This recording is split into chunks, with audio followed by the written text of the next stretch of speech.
Primeiro, a CPI das Bets, que ouviu hoje a influenciadora Virgínia Fonseca. André Anelli acompanhou e vai trazer os destaques para a gente agora.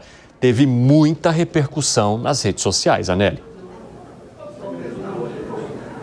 Pois é, né, Evandro? Afinal de contas, Virgínia Fonseca tem nada menos do que 50 milhões de seguidores em apenas uma das redes sociais, especificamente no Instagram. E é por isso também que houve um grande interesse em relação a essa participação dela na Comissão Parlamentar de Inquérito, que apura a existência, a influência, melhor dizendo, dessas casas de apostas, as chamadas bets, em relação à população brasileira. E foi por conta disso que Virgínia Fonseca acabou comparecendo aqui no Congresso Nacional no dia de hoje, veio inclusive acompanhada do marido, o cantor sertanejo Zé Felipe, e nessa ocasião a influenciadora acabou dizendo que ela acabou respondendo em relação a um dos contratos dela, especificamente com a casa de apostas Esportes da Sorte, em que ela ganharia 30% a mais do que o cachê que ela não divulgou, caso essa casa de apostas dobrasse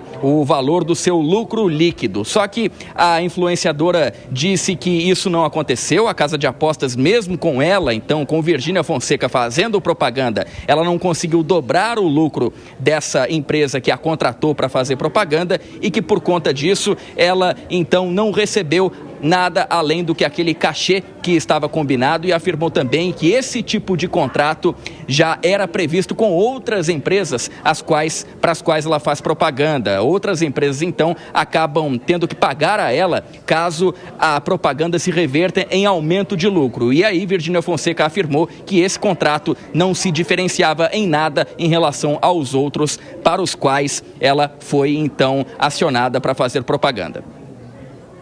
O que aconteceu foi o seguinte, eu fechei o meu contrato com o Esportes da Sorte e esse valor que eles me pagaram, se eu dobrasse o lucro dele, eu receberia 30% a mais da empresa, em momento algum sobre perdas dos meus seguidores. Nunca teve sobre isso no contrato, meu contrato não tem nada de anormal. Então, o que aconteceu foi isso, mas que nem foi atingido esse valor, nem foi dobrado, então eu nunca recebi R$1 a mais do que o meu contrato de publicidade que eu fiz por 18 meses. Então, era um valor fixo. Se eu dobrasse o lucro, eu receberia 30% a mais da empresa, mas isso não chegou a acontecer, então eu não recebi R$1 a mais do contrato. E lembrando que isso era uma cláusula padrão, que na época, com todos os outros meus contratos, eram assim, com todas as outras empresas. Então não era só bets. Virgínia Fonseca esteve aqui no Congresso Nacional na condição de testemunha e por isso, então, ela inclusive ganhou o direito junto ao Supremo Tribunal Federal por uma decisão do ministro Gilmar Mendes de se manter calada quando achasse conveniente, quando achasse necessário. Ela acabou, por exemplo, não respondendo quanto ganhou dessa casa de apostas para que fizesse a propaganda. Ela deu detalhes apenas em relação à metodologia do pagamento da bonificação caso dobrasse o lucro líquido da empresa que a contratou. E a influenciadora esteve aqui também por conta de um requerimento da presidente da CPI, a senadora Soraya Tronic, que na avaliação dela quer entender de que forma esses influenciadores acabam agindo e, consequentemente, fazendo até uma referência à profissão deles, influenciando a população sobre casas de apostas e também sobre a possibilidade de ganhar ou não dinheiro nessas empresas. Evandro. Muito obrigado pelas informações, Anelli. Já eu jogo para análise dos nossos amigos. Fábio Piperno, Soraya Tronic foi incisiva nas perguntas e conseguiu tirar um depoimento interessante ali da Virgínia, né, dessa influenciadora digital com milhões de seguidores.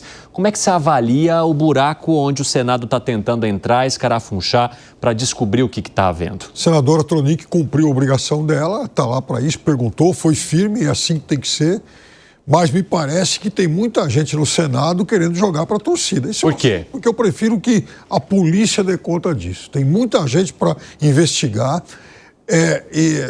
esse setor, né, esse segmento de atividade que realmente faz muita coisa duvidosa por aí. Agora, não dá para deixar também de lembrar aqui a deprimente atuação do senador Cleitinho. que foi lá, em determinado momento, parou o depoimento da moça para pedir para a moça lá e tal, para a influencer tirar uma foto para a mulher dele. Mas não, olha só o que o Brasil está elegendo. Francamente, e tem mais uma coisa, candidato favorito ao governo de Minas. Fico só imaginando o que pode dar. Alan Gani, num determinado momento que a influenciadora Virgínia Fonseca foi informada ali sobre todos os males que as bets estavam provocando e sobre a maneira como essa influência, né, que muitos faziam nas redes sociais, acabava aprofundando esse problema, ela respondeu para a senadora Soraya Tronic: então proíba as bets aqui no país, pronto. Mas não é tão simples assim, né? Porque você pode ter bets em outros países e o jogador vai sempre arrumar subterfúgios, né? E vai jogar em outro país. É uma realidade mundial. Tem dois aspectos aí, Evandro. Primeiro, o problema de saúde, né? Relacionado ao jogo, ao próprio vício, à destruição, muitas vezes, de famílias e das suas próprias finanças, autoendividamento. E a segunda questão, que está sendo investigado, é a utilização dessa estrutura, dessas empresas, para a lavagem de dinheiro. Aí não é um caso de saúde, aí é um caso policial.